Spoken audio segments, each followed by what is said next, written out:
Hello everyone, welcome back. In today's video, I'm going to show you how to check if someone is secretly using your Wi-Fi on your Android phone. If your internet suddenly becomes slow, disconnects often, or seems unusual, there is a chance that an unknown person may be connected to your network. The good news is that checking is very easy, and you can do it directly from your Android phone. The first method is by checking your router's connected device list.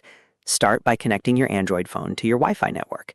Then open your router app or log into your router settings page. Look for a section called Connected Devices, Clients, or Device List. Here you will see all devices currently using your Wi-Fi, such as phones, laptops, smart TVs, or tablets. Carefully check the list. If you notice a device name you do not recognize, or if there are more devices connected than you own, someone else may be using your Wi-Fi without your permission.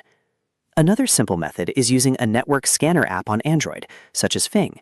Install the app, open it, and tap Scan Network. Within a few seconds, it will display all devices connected to your Wi-Fi network. Compare the list with the devices in your home. If you see unknown devices, that is a warning sign that your Wi-Fi may be shared secretly. You should also watch for common signs like slow internet speed, frequent Wi-Fi disconnections, high data usage, or router writes blinking continuously even when nobody is actively using the internet. These signs can indicate that another device is connected.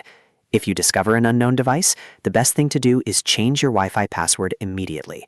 Also change your router admin password, use strong security such as WPA2 or WPA3, and block unknown devices from your router settings so they cannot reconnect. That's how you can quickly check if someone is secretly using your Wi-Fi on Android.